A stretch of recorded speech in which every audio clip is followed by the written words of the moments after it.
Good evening, you're watching Estuary News. Coming up, we find out about a project in Louth aiming to get men of a certain age active.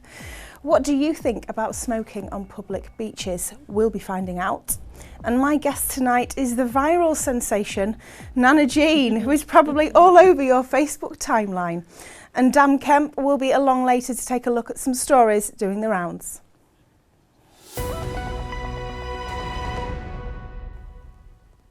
Welcome to Estuary News. I'm Helen Barley. Now it's over to Richard Morris for the news headlines.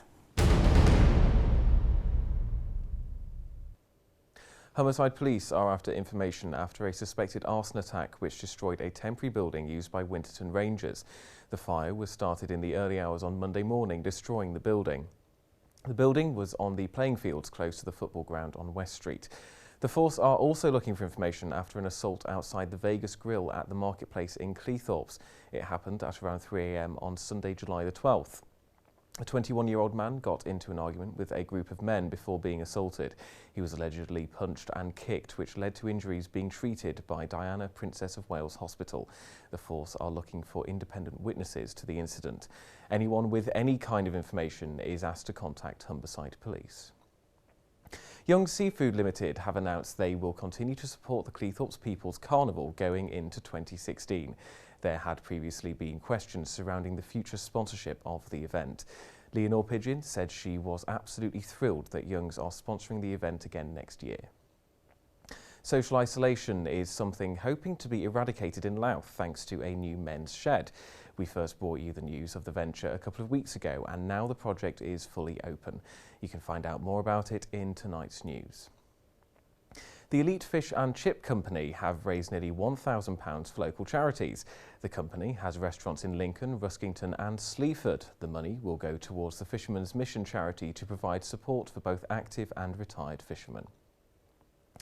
What do you know about the history of where you live? Well, the people of Humberston will now have the chance to dig deep into the village's past, from the Ice Age to the modern day. Your community hub at Humberston Library has received £50,000 from the Heritage Lottery Fund's Young Roots grant to produce a documentary and booklet charting the various stages of the village's history, and anyone who can contribute is encouraged to get involved. There was a Benedictine monastery. People don't even know about the Benedictine monastery, let alone the Second World War bomb that's only probably about 300 yards away from where I'm stood now. So it's quite interesting stuff, and I think people will find a bit of an eye-opener, to be honest with you, about what history and what role Humberston's played in developing this area. That's all from me for now, and I'll be back with more news soon. If you have any news for us in the meantime, please email news@estuary.tv or give us a call on 01472 315553. Bye for now.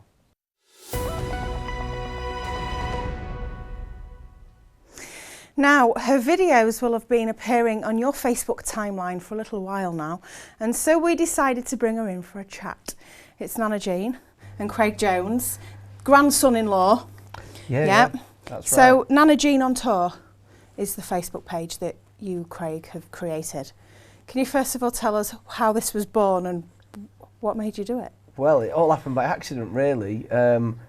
We've been making videos since the day I met Nana Jean. We just clicked, Okay. and we've been laughing and joking for over 4 years now. And it was recently, probably 4 weeks ago, we made a video that's not actually on the page. To be funny, it was just shared amongst friends and family on my personal page. Okay. And it just got a lot of attention, and they started sharing it.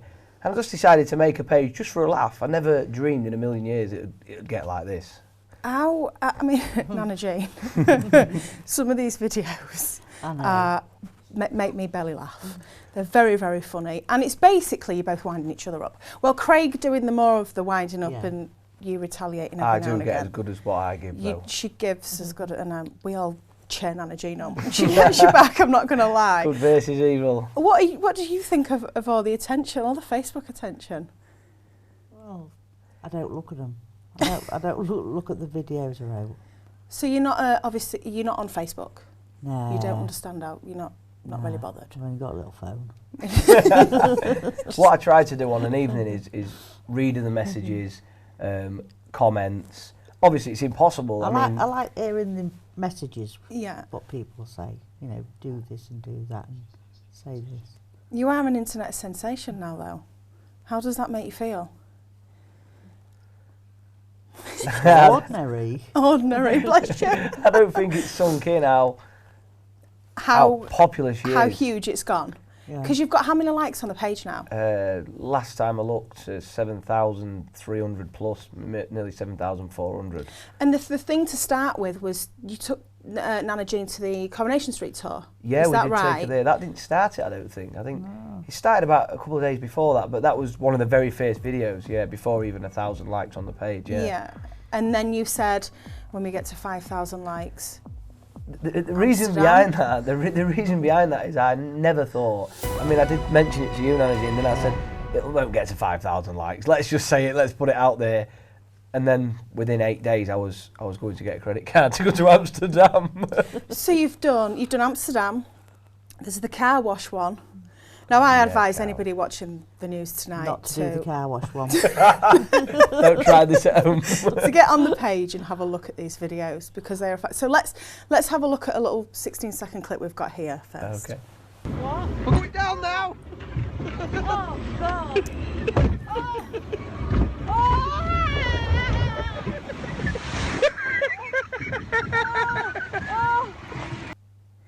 So that was Nana Jean on a log flume. How did you feel?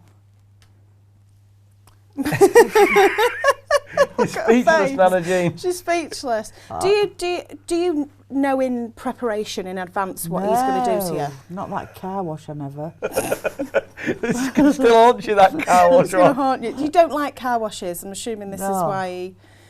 No. So he decided to take you through a car wash and video it in it, obviously. I mean, there's been so many. There's go-karting. I quite like that one. You got stuck in the go-kart, didn't you, and couldn't get you out. That was embarrassing. Brilliant. And he even bought you a stripper tea bingo. Oh, You know, we will talk some more about the embarrassment. We're going to come back to you. All right, just bear with us. No problem. You're watching Estuary News. Coming up later, we find out what you think about smoking on public beaches. And Dan Kemp will bring you the latest sports news.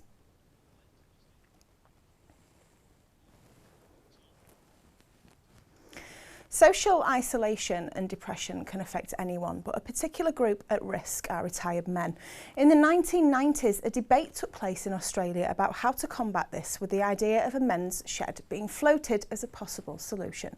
Recently, the project has started in Louth, and Dave Nunn grabbed his equipment and went to check it out. It looks like it could be a thriving small business. But this industrial unit in Louth is home to a new kind of not-for-profit organisation called a men's shed that can trace its roots back to 1990s Australia. But what exactly is a men's shed? Well, the whole idea is to do with men's health originally, and that's what we're trying to do. A lot of men, when they retire, after working 50 years of work, find themselves in a vacuum, and we get together, get to know each other. We help out with the community with small projects. The concept emerged after a national health conference in Australia highlighted a need to improve men's mental well-being, which was affected by depression and social isolation, especially in elderly men. Men's sheds are designed for people like Mike, who struggled after retiring. You really need a hobby. If you haven't got a hobby, then you have to find something. Or otherwise, unless you're a keen gardener. I'm not a keen gardener, you know, and I'm single as well. But I mean, apart, you know, and you're looking for something to do a lot of the time. It's not just for retirees. Earl was involved in an accident at work and joined the men's shed to keep himself busy. I saw it on the internet, and since I got injured at work and I've now been laid off due to my injury, I've now recently just found out I'm now disabled. So instead of sitting around at home being depressed and winding myself up or sitting in the pub, at least I can come down here and have a laugh and a joke and learn a bit more about woodworking, which I've not done since, it's got to be about 25, 30 years now since I was at school. Earl enjoys the time he spends at the shed and says other people in a similar position to himself should come down and join as a form of rehabilitation. Well, yeah, I suppose there's obviously depends on your disability. I've got nerve damage in both arms, so I have to watch what I pick up and things, otherwise I'm all right. But, you know, when people look at me, as you can see, I just look perfectly normal, there's nothing up with me. but I just can't hold and sustain weight in my arms for too long. So there are people like me out there, it looked perfectly fine, people look down at you, and you know, they could come here and obviously hang out with people who are similarly injured, or just come down for a coffee, laugh and a joke, and you know, possibly learn a bit of a trade.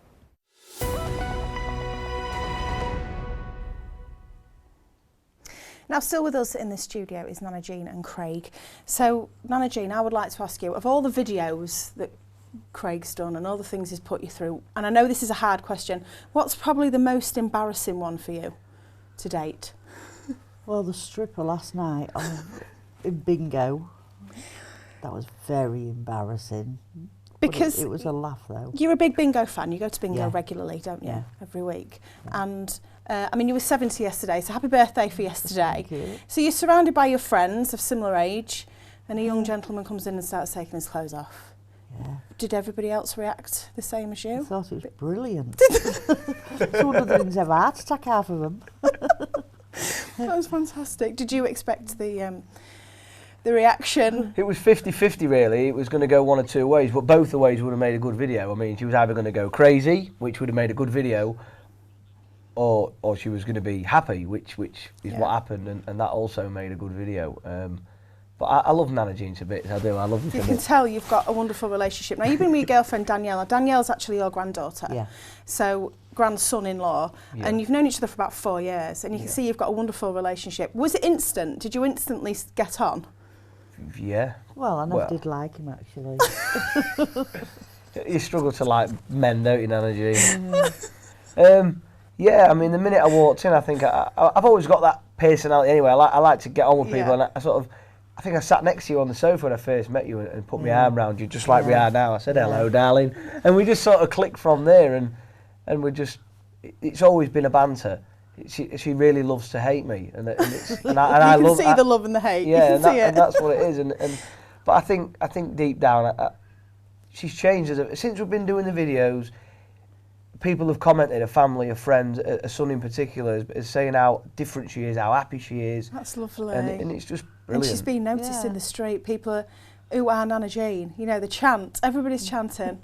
What do your work colleagues think about it? 'Cause you're a taxi driver, aren't you? It's crazy. You know, when I go to oh, Nana Jean, and everyone's talking about it. Everywhere you go, you go to buy a paper from the shop or some milk, and it's all I'm hearing. You know, and I never in a million years thought it could go like that. I think because you're both so normal and down to earth, and it is generally, it's just a giggle, isn't it? There's no seriousness in it whatsoever. Just a giggle.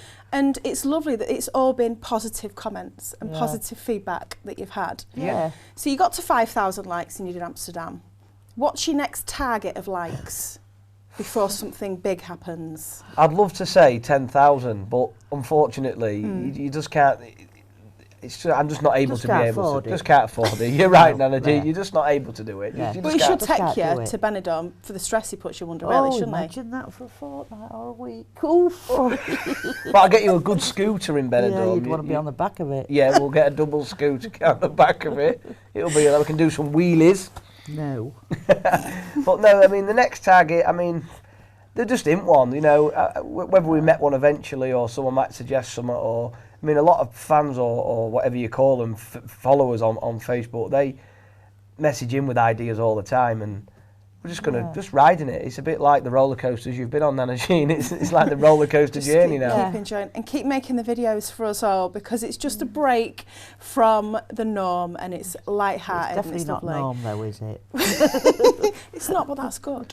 So the details on the page are Nana Jean on tour. Nana Jean on tour in your Facebook search bar. That's it. And get searching. Yeah. That's as good as it gets. Thank you both so much for coming on the show today. Nana Jean. Say, Nana Jean. Shut up then. It's been in the news recently. Should smokers be allowed to smoke in public places such as beaches? We went along to ask you what you think. I don't think it matters really, because if they're in the open, as long as you're not smoking in your face, I don't think it matters. It's different when you're smoking inside buildings, but out in the open, I can't see as it matters, to be honest. I don't think you can restrict everything. Good thing.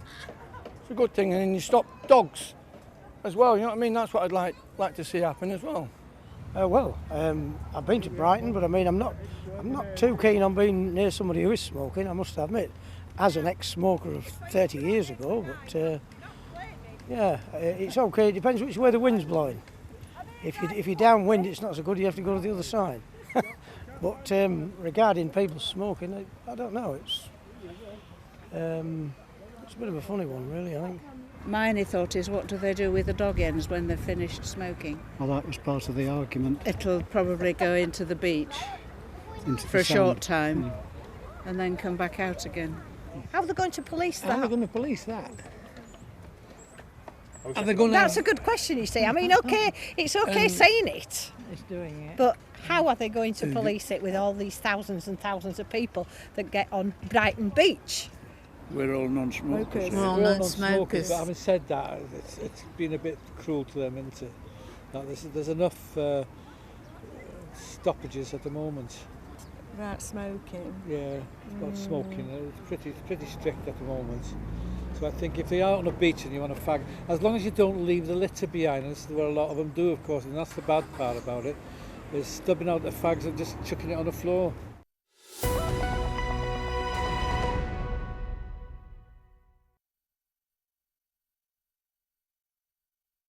On the sofa with me is Dan Kemp, who's been going to tell us what's been happening in the area. Good evening. Let's have it. Hiya, you all right? Yeah, not bad. How are you? Okay, yeah, let's talk pies. Have you enjoyed your, before we talk pies, have you enjoyed your previous guest? Yes, wicked. Best guest ever. I don't think I'll be able to follow him, to be honest. No, you can't.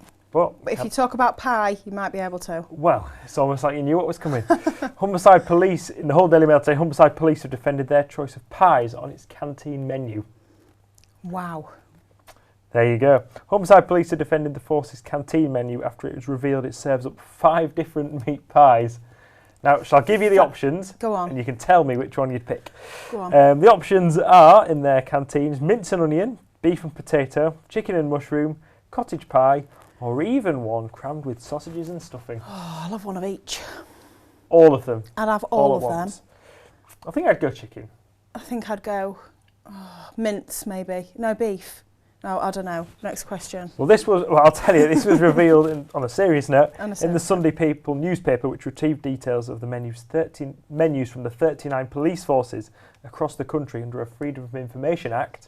Okay. And it revealed that 807 of 29,285 officers failed a 9-minute fitness test.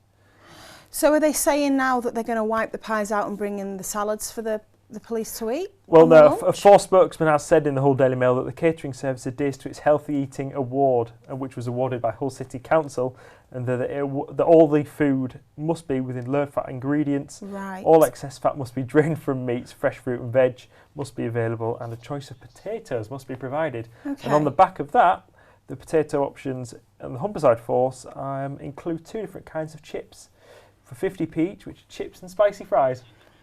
Wow, okay. There you go. What an interesting one that is. That's an interesting one, yeah. News is clearly slow. What else have we got? There you go. New Scunthorpe United stadium plans. This is the next story. Okay. They're hoping to move into a new stadium this time next year. Okay. And the news is now that it'll be probably 3/4 complete for when the club move in next August. And obviously that's the following season from now, as we're about to go into the 2015-16 season. And Peter Swan, the chairman, has said that they're still hoping to start in August or September, despite the fact that they're not going to be starting the work until the autumn. Okay. Is it similar location? Bigger, better? Is this what they're aiming Bigger, better, yeah. It's part of the, I suppose, the money you started to put into the club. They've invested on the field, they're investing off the field. And I think the thing about football clubs nowadays is that the stadiums aren't there for once every 2 weeks. You know, just for the game, but they've got hotels, casinos, restaurants, shopping facilities around it. Even now. Well, exactly, because it's just a way of generating revenue. And to compete in football, you need money coming from all different streams. So that's clearly what Peter Swan's done. And hopefully, Scunthorpe United will be the next Hull City, and we'll start to push on up the divisions. Okay. They're kind of the prototype. I think that's what people are following. Yeah. Next story, yes, this is in the Grimsby Telegraph, and this is that a new retailer has set a stall out for fresh fruit and veg in a cup. Would you eat fruit and veg from a cup? Fruit and veg in a cup? In a cup. As in peeled and chopped up with a spoon? Smoothies and juices. Oh, yeah, but I think we're also getting some solids in there as well. Yeah, definitely. I reckon so. So what's the reason behind that? Well, it's a solicitor and a helicopter pilot, husband and wife team, decided they wanted a new job. So they've decided that what's better than helicopter piloting and being a solicitor? Making fruit juice and smoothies. I can't see For the people of Grimsby. Fab stuff. Yeah. Yeah, brilliant. Thank you for bringing those Not a stories problem. to our attention today, Dan. Much appreciated. It's back to Richard now for the sport.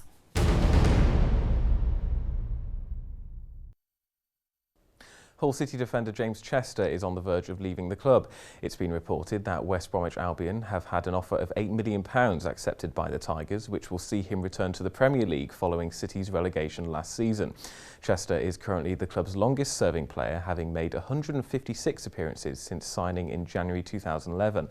Meanwhile, his teammates are gearing up to face United Arab Emirates club Al Ain on their pre-season trip to Austria. Grimsby Town host Peterborough United on Tuesday in their latest pre-season friendly. Grimsby Town hosted their start-of-season press conference yesterday, and we got a word with the captain, Craig Disley, about what's coming up in this season. He started by speaking to us about the disappointment at Wembley. To be fair, it's probably the worst couple of weeks I've had after the Wembley game for a long time, and definitely in my football career.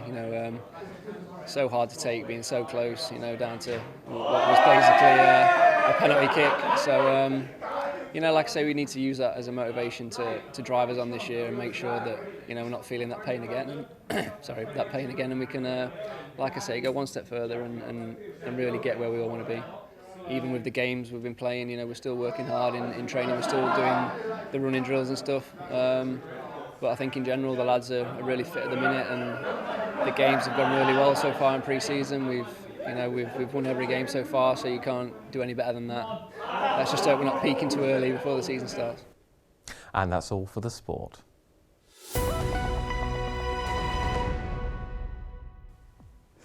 That's it for tonight. Thank you again to Nana, Jean and Craig for coming on the show today. If you've a news story, then visit our Facebook or Twitter pages. Details are on the screen now.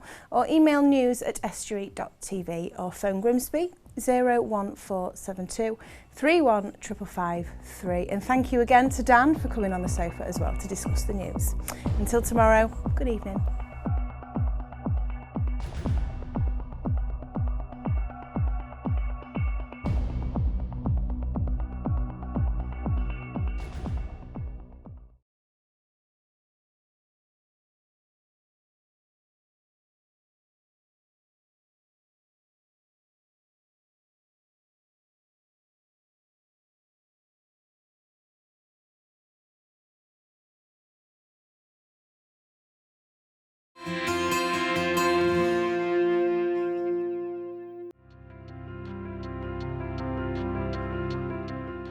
Hello and welcome to Estuary TV's weather.